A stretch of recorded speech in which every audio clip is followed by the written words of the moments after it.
Good afternoon, everyone. Thanks to Business World for having this panel, and a truly diverse panel in the sense, in terms of not only the participant members being of a diverse gender, but also coming from a very diverse nature of industries that each of us represent. So the subject of our discussion is ESG, which is Environment, Social and Governance. I came across this acronym about 5 years back.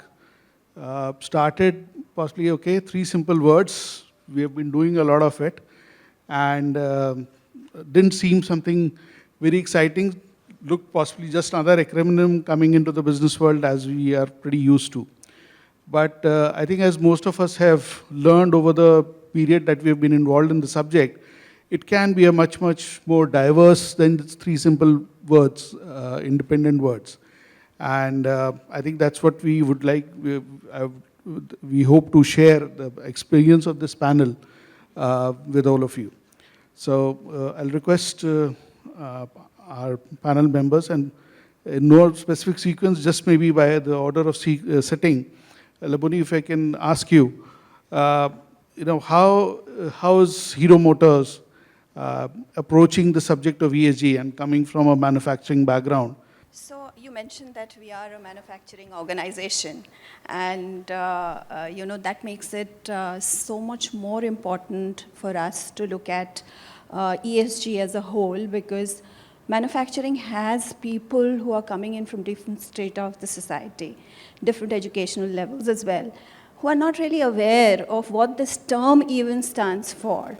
So while we're talking about ESG, and we're talking in terms of a set of parameters here that are non-financial in nature, that organizations use actually to measure their impact on environment, on the society at large, and the governance models of measuring that impact as such. So, we often talk about ESG in terms of just sustainability initiatives. And that is what most organizations would look at. While sustainability is a large part of it, environment is a large part of it, things are so much more diverse when we are talking about ESG as such. And we, being a manufacturing organization, actually do look at sustainability as a large part of it, and we've been working on sustainability for many, many years. But our people agenda, our processes, the product itself that we look at are all extremely important when we talk about ESG here. And that's the way Hero MotoCorp is looking at it, targeting all its, the 3 Ps that I was just speaking about, which is the product, people, processes, all of it actually, and measuring the impact that all of these would have on ESG as such. So that's the way we are looking at it. So as you rightly mentioned, a very different cadre of people coming into your organization, and very large numbers also at that. So possibly the social side of ESG gains much more predominance in your case as well? Absolutely, Shailendra. And in fact, the societal impact is very, very important, because we've got large entities that are working in different geographies over here. And that means that we make an impact not only within the, the area that we work in, and that means that, we're not talking just of our own employees here. We're talking about the geographies, sort of getting impacted with our actions over there. So how are we actually looking at, sort of creating a positive impact in the areas that we work in, changing lives through education, through people, initiatives that we work on, through our spends on CSR, through education. So a lot of these issues also take center stage when we are planning our ESG initiatives.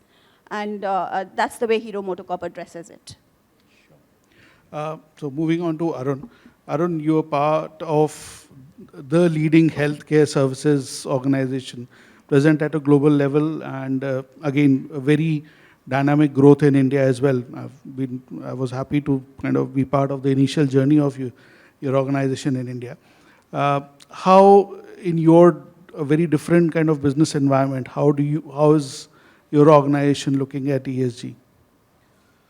Yep, I think ESG has to be the foundation it's a very wide and complex subject, and in fact, three different verticals with some correlation, but environment, social governance. And very often people focus, as my colleague here was mentioning, mostly into environment. But I guess it has to get equal attention in all three dimensions. Social and governance, starting with diversity, etc. And diversity starts at the board level. So this is a US company. How many non-US guys we have in the board? Probably that will define the real intent. And going down the line and trying to give attention to the unprivileged, our citizens and our colleagues in the ecosystem, whether it is the LGBT community or women, encouraging them to work, or even physically and challenged or socially challenged. Kind of diversity, giving opportunities to those. So how many people we have, though the government of India does reservation system and all, but in our offices, how do we actually go ahead and make efforts to ensure that people who do not have the ability to, send their children to their best schools or colleges or best coaching classes, etc., do we really encourage them, Are we willing to lower our standards to recruit them? So those kind of things do matter. This comes to policy and governance to a great extent, and how socially relevant we are, how socially conscious we are. Environment, we talk about environment, but do we really understand, and does the board and the decisions makers understand? Are we the sin corporate, or are we an ethical corporate who's trying to improve the ecosystem? So that is something, a lot of things can be done, you can mention in your books and accounting financial statements. I think the Indian Companies Law mandates that, energy conservation measures have to be mentioned in your annual financial statement, etc. But beyond that, nothing much. So it's more voluntary, and how you do it. And our friend Rupal made a beautiful presentation earlier. So we all talk about energy. Energy we have possibly, we all understand to a great extent, but do we really understand anything which can be done on solid waste management, water management, air management, or trying to push for the electric vehicle ecosystem, etc. So it's very wide. And I'm so glad that this forum has been created, and today we are discussing this subject, and people who can actually make a difference are here. So I think, yeah. Thanks, Arun. And Neelam, with, again, health insurance, life insurance. So again, an organization which has been going through a lot of changes at the corporate level. How have you been keeping focus on your ESG targets? So at Max Life Insurance, I would say it's at the heart. It's the DNA now. 5 years back when we got this as ESG term, I would, and me personally, I would not read as environment friendly or social responsibility. I read and, bold italics words as friendly and responsibility. It's at the heart. It cannot be in numbers. Although the reports which are published as annual report, because it's a, Janta's money as life insurance, we are very responsible as BFSI sector. We have to not just work towards the environment, work towards the social part, but be there, deliver, committed, and also be sustainable. We can't just do once and forget it as a checklist. We are trying for making it as a sustainable habit, driving the awareness. We have about 300 offices and 100 more coming in. As Labony is impacting the manufacturing and the geography around, we are just in the branch offices, I would say, but impacting the lives more, right? So the awareness is the key.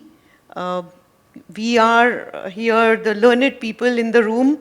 I may be sounding different here. It's not just the numbers. I would take it very, very passionately. ESG is the agenda. That's for the future generation. So, I am the ESG champion at Max Life. And as facilities, we drive the green operations pillar of the ESG. Angad, I think you as an organization, I think I'm in this panel possibly the largest employer in terms of the number of people that you hire. And also a lot of the manpower that you hire is actually for your clients, not for your own organization. So for you, I would kind of twist the question into maybe two parts. One, as Tenon, how are you supporting your clients to be a partner in achieving their ESG goals? And secondly, from a diversity perspective, which is a strong part of the social side of it, how open do you find your clients in supporting that diversity aspect? Thank you. So before I give a quick explanation of Shailendra's question, I'll give you quick learning point for myself, which I learned as our organization was going through the ESG journey or the adoption of the ESG program. ESG is not anything new. We realize that it's been there for a long period of time, almost since 2005. India adopted it more closely, I would say late 2019, early 2020. As a matter of fact, as one of our panelists mentioned, that SEBI, which is the regulatory body that regulates all listed entities in India, passed a law last year to say top 1,000 listed companies by market cap, which includes Max Life and many other organizations that you may be representing, have to report their ESG programs publicly as part of their annual report starting March 2022-23. So this annual report that you will receive for many of your organizations, your leaders, your business leaders, your auditors will ask, what are we doing for ESG? What are your supply chain partners doing for ESG? And I guess that's where we picked it up. We picked up the relevance of ESG in 2020. We realized that our customer base will largely define the need to which we need to go to. So the requirements that maybe an insurance provider would have versus a manufacturing firm would be very different. So we started our journey in understanding as large employers of people, what can we do for as part of our organization, as well as how do we match up to the requirements of our customers. And the first step of the journey was that we had almost no reporting. So the first reporting we started to figure out is on the three parameters: environmental, social, and governance. What are we doing? We started developing baselines, which, let's say, to give you an example, we started figuring out how much paper waste are we generating. Very simple metrics. How much paper are we buying is equal to how much waste we are creating every month. We started looking at how much of our workforce is diverse. Very simple male-female ratio. We could do it very quickly. 2 years ago, our gender ratio was 80-20. We're now 70-30. I'm not saying that this is the best or this is the optimal level, but I'm proud that we've been able to move this needle forward. These are the things that helped us define the baselines for our organization, based on which we could set targets and goals for our organization.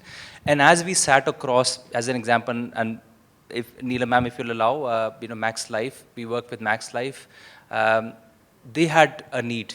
We want to be more diverse and inclusive in our workforce, not just for Max Life, but our supply chain partners. So we said, look, here's the gender parity we have in your organization. Here's the gender pay parity we have with the organization. And I'm sorry, we have no diversity, from the larger community. We don't have any LGBT community represented. We don't have any specially abled or disabled community represented. And with our customers, we took that as the benchmark, that in the next 12 months, we would raise the bar. So that helped us. A lot of the goals that our customers had helped us define what we should do. As an organization, I felt that we have to be a step ahead in order to give our customers, our partners, the comfort. We must get rated. Just like there is a financial rating, CRISIL, S&P, Moody's, Fitch, there is an ESG rating that you can do. So we went ahead proactively without any requirement, got ourselves rated by a professional firm, so we could professionally, transparently report. So our journey has been through these various steps and learnings through our customer base. An interesting one. And have you seen any tenders coming out asking you for those ratings? Absolutely, absolutely. So I am very, very proud to say that a lot of global organizations, Arun sir would probably agree, are now proactively asking for your ESG rating. Not just the rating, they're asking for a minimum standard of ESG rating below which they don't want to work with you. Or if there is an incumbent customer with whom you're working, and especially true for manufacturing, they're saying, we want to know your rating today, and we want you to raise your rating to this level in the next 12 months. So it is becoming more knowledgeable and aware. Right, good to hear that.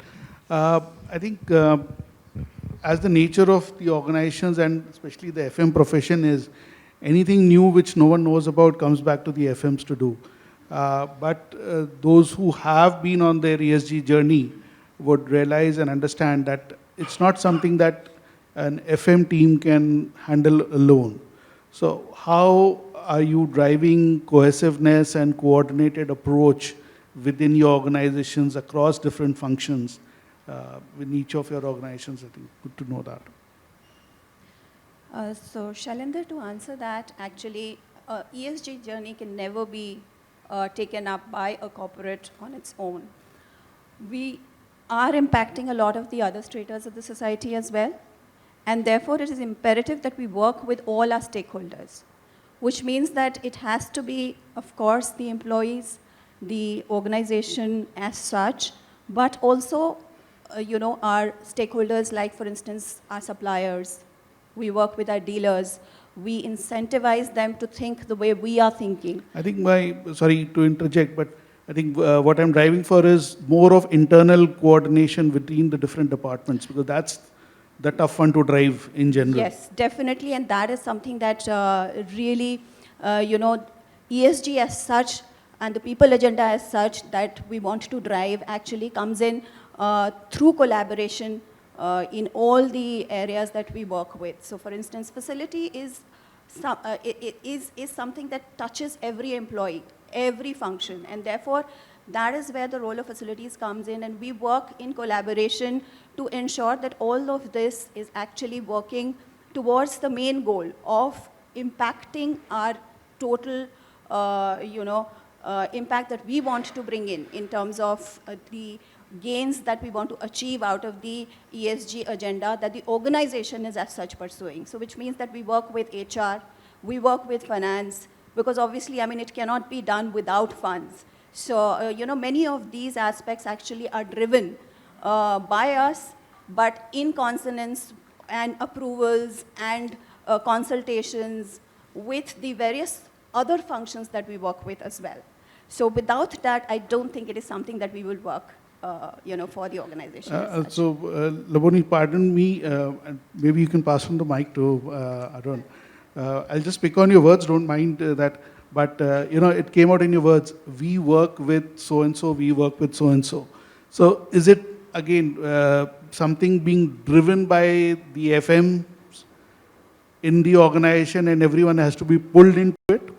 Or there is an active coordination? So, Arun, your experience, please. That way, we have been very lucky. It's a large multinational Fortune 5, Fortune 7 company on different parameters, etc. So we have an extremely conscious, ethical, and aware leadership. So it can be, in different organizations, as Labony was saying, top-down or bottom-up.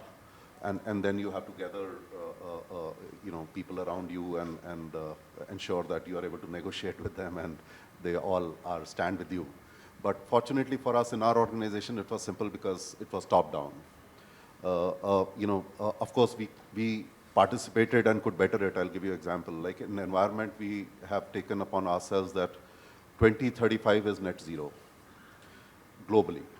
So then, the APAC team, I raised the hand that, 2035 is too far away. We'll grow old by then.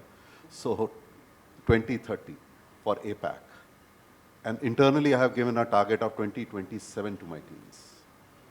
So it was top down, and we are trying to participate and become, good partners or good associates. So that is one. Diversity was big. In India, as Angad was saying, LGBT, etc., we have not been very successful, and that's true for us also. But in Philippines, etc., it has been very successful. I have almost 5 to 7% people from socially diverse communities. In India, we experimented with and through our partners. JLL was our partner, and now CBRE. So we requested them that, we are willing to reduce the standards, get people on board, and we were able to get almost 16 people, and this was a bit pre-COVID, who were deaf and dumb, and were blind. We were very reluctant. Will the leaders accept that? Will the people who are served by them accept that? And fortunately, they did. In fact, it became a matter of pride for them. People started learning sign language on their own to be able to, communicate with those people. So, beautiful experiment. Of course, it was top down. The environment was created. We didn't have a struggle in convincing anybody. It was only us who had to take the initiative and take it forward. Well, that's so very nice to hear, because I think in one particular case, I came across a very capable professional whom I would have loved to take on, and the only challenge was that he had a bit of a speech issue, and the client simply refused. And and it was not such a critical role. It was not a high volume role where it could have impacted performance, but the client not. So it's good to know that that it's bringing that change into the organization, I think. So I'll just add to what Arun just mentioned. I did mention that manufacturing does have, it comes with its own constraints in terms of the manpower pool that we work with. Therefore, many of these need to be driven and top down, as Arun just mentioned. For us also, for example, the diversity agenda. The leadership has taken up a challenge saying we'll need to have 30% diversity by 2030. Now, that's not easy in the space that we work with. And therefore, everybody really needs to come together to do that. And likewise for a lot of other sustainability goals as well that we work with. Because ESG is taking shape right now, much of the effort has to be, top-driven and then balanced out across, is the way, we would look at it right now. And that's the point that I just kind of wanted to make here. I think I'm just happy hearing the numbers of 20%, 30%, because I remember, I think a bit over maybe 15 years back, our organization had a target of achieving 10%, and we were largely, I specifically belong to a project team, and the challenge was, where do we get 10% of the workforce from a diverse background? It was a big one, and I think the India country head of my division literally gave up. It's not even worth looking at the numbers out there. Okay, Neelam, from your perspective, how do you see, because you're a customer service, customer focused, and also internally very hospitality driven organization. So, how do you see? So, we started the hiring of diverse cultures, or I would say the blue collar job through Tenon at HO. We hired a person who was deaf and dumb, sorry to call that word, just to make that clear, a physically challenged person. And he was, introduced to the CEO that he cannot hear you, he cannot listen to you, but he will take tea order from you. So he was quite happy. He wrote a note that I want a cappuccino without sugar, and gave it to him, and he said thumbs up. So we started from, the HO. And then slowly it's going towards the branch offices, and people do understand. Many hotels, and I would say Lemon Tree is an example. They are hiring those people, and they are getting the employment. The boardroom talk cannot be showing the slides with the numbers of this needs to be the agenda. It needs to be, sustainable, deeper, and going till the end. And for that partnership, service providers, Tenon, and I have APS also as 50%, they are helping us driving that agenda. So thanks to them. I think you're right, especially in the hospitality segment. I think I think business travelers are the largest travelers. And if we do not, as individuals, support that culture, it will be a challenge for any other organization to do that. So I think that goes in a long way in participating in that. So I'll share our experience driving ESG within the organization, and as I've just explained that we have to work for our customers as well as our own organization and organizational needs. So I'm the ESG champion for our organization, or let me change it. I'm the executive sponsor. I am not the champion. I'm the executive sponsor to help aid quick decision making, which sometimes gets stuck in bureaucracy and boardroom discussions. So the approach that we took was 2 years ago when we identified and we said we have to do ESG. This is important. It's important. It's ethical. It's the right thing to do, and we're helping the larger community amongst our employer base and otherwise. I had to figure out how do we make this effective, not just for the leadership at the board level, the C-suite level, CXO level, but for the last man on the ground. So the approach that we took was, we looked at ITC. So ITC Hotels is one of the foremost organizations in the country, in the hospitality space. Majority of their properties are LEEDs certified. The initiative in terms of environmental and sustainability, I can't speak about social and governance as much for them, is spectacular. They're miles ahead of everybody else. And they're an Indian homegrown organization. And they can give a run for the money to Starwood Hotels, to Marriott's and many other organizations. So we looked at them and I said, how have they got it right? And this is a case study that I read. It's one of the IMs who put together this case study. They said the process of ESG implementation was done bottom up. So this is what we did. We put together sessions to educate our team members at middle management to help them understand what is ESG, why should they care, why do we care as an organization. And we said, you drive the agenda. Instead of us trying to tell you there's a 30% target, there's a 10% target, we want to be net zero by 2050, 30, 60. I said, you tell us. And what we got out of it was essentially, we got 4 members in the committee. We got a representative from commercial, for managing supply chain. We got a representative from finance to help spend the money. We got a representative from administration and infra, and we got a rep from HR. They drive the project. They're closest to the ground to tell us what's doable and not doable, and where we can make an impact. And that's what's helped us move this journey forward. It's their rating. It's their accountability instead of us pushing it down their KRA that you must do this year. And that is what has helped us make a faster approach towards being more responsible. Right, thanks. And Arun, maybe one of our last points of discussion, and being the largest organization here, I'd like you to come through on this. Generally, the FM world is run on very thin budgets, and there is always a talk of ROI before you start thinking of anything. So there are aspects to ESG which possibly, yes, help us improve on efficiency. But then some of it is about governance, some amount is larger than routine business goals. So how is the ROI aspect, the financing of ESG activities or targets being looked at in your organization? Yeah, I think it's very extremely important, but I kind of echo what Rupal had mentioned earlier. There are a lot of low-hanging fruits and a lot of initiatives which do not require, leave alone small investment, no investment. So, it's all a question of being aware and taking those steps. Just to give you an example, in India, I was talking about 2027 as net zero for APAC. We are already achieved solid waste not going to the landfill, which is diversion of 98% in India. My target was 2025, but we have already achieved it. And my investment was 0.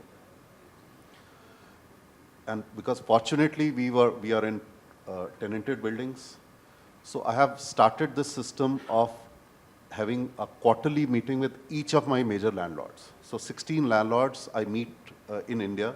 I meet them, or my team meets them every quarter, and we talk about these 4 major initiatives in environment. I'm not talking about S&G here.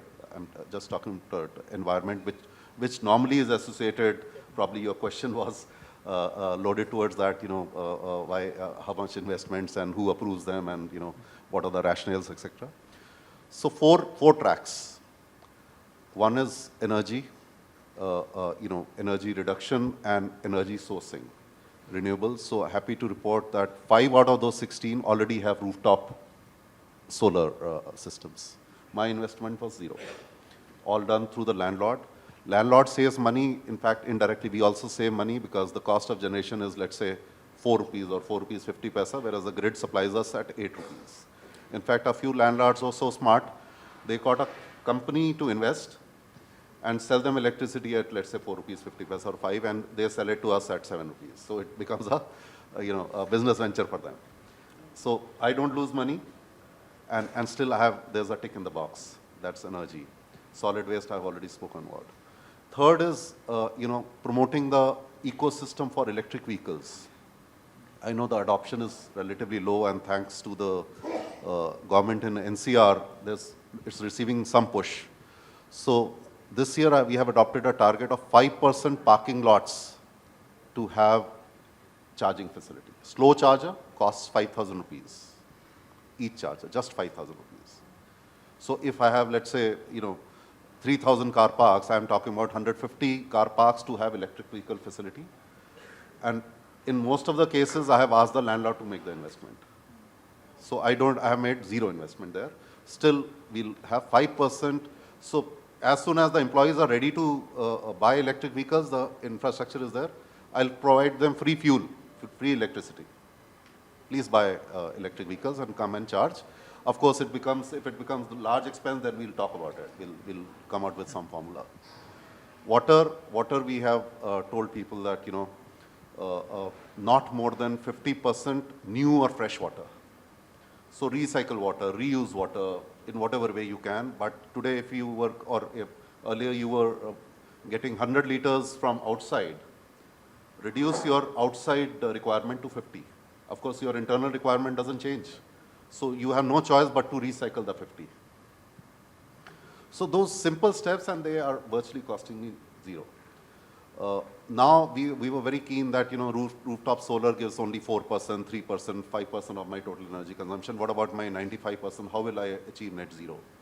So we have been talking to the governments also. Fortunately, Karnataka government has possibly the most progressive renewable energy policy in the country, and thankfully Haryana government a couple of weeks back have come up with a policy which is almost a replica of Karnataka, extremely flexible, on-site renewable, off-site renewable, total freedom. Even tenants can buy electricity if they want to. If I tell Adani to supply me electricity from Gujarat, I pay the wheeling charges, and that policy is there. So extremely progressively, and a big role has been played by the Prime Minister's office here, and at least some of the state governments are following. It's very strict guidelines. The government, India has committed to the international community 500 gigawatts of renewable energy. So I think that's helping, and it's cheap. You're talking about cost, return of investment. Some of the states are way ahead in terms of the green energy supplies, and I myself have been part of an operation where we were supplying almost 85% of the energy in the business parks as green energy. Labony, in your case, you already would have significant budgets from a manufacturing segment perspective, I'm saying, for both environmental and social side. Has there been some changes to it, some tweaking to it, additions to it? No, our commitment has actually grown stronger. And, someone in the earlier panel spoke about ROI versus value investment, So we look at these investments as something of value. That's going to create value for us. and for future generations. And that's the thought that has come to us from the leadership as well, and everybody works towards that. So it's not really, money coming in, and what is, somebody was speaking about the dollar coming in and what we are, gaining out of that. So it's not that here as such. So we are not looking at an immediate return on investments, and there can be intangible benefits to it as well that we're looking at. And that's the thought that is going through the organization, that we need to build a more sustainable future for everybody in terms of, the impact that we want to create on the earth over here. And therefore,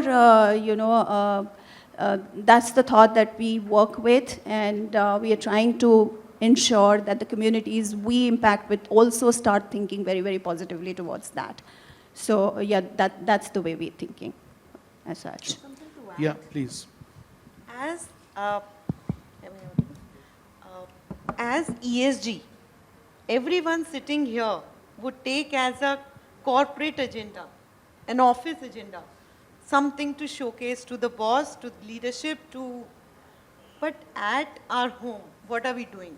As residential, what are we doing? Because there's nobody reviewing what we are saving in water, what we are saving in electricity.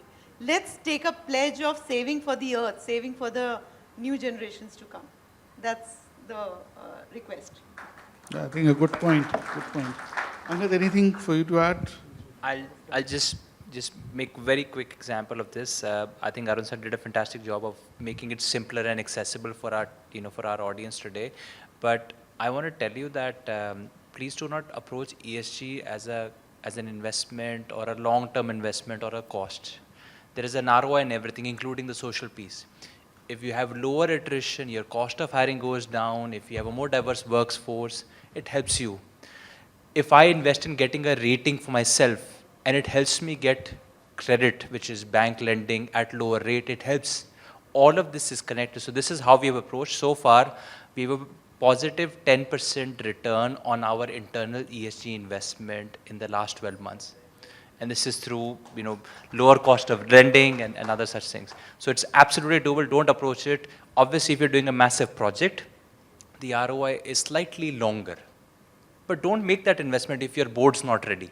Help them understand that, hey, if you do this, remember the fact that the world's largest asset management firm, BlackRock, is telling everyone to invest more in ESG compliant businesses. So if you need investor money, you have to do it. Thanks, Angad. So I think we're kind of out of time. Any specific questions from the audience? Okay. Yeah. So thank you. I think just to sum up, as I started off, ESG, 3 simple words, but can have very, very diverse, deep actions running behind them. As the panel has shared their experiences, there can be very large actions, but there are also very many simple actions which can still have very beneficial impact on the business, on the community, and for the planet. So I think it's for each of us, not only in our corporate capacities, but also at individual capacities, to take up such initiatives, small yet meaningful, and a big help for the future of the planet. Thank you so much.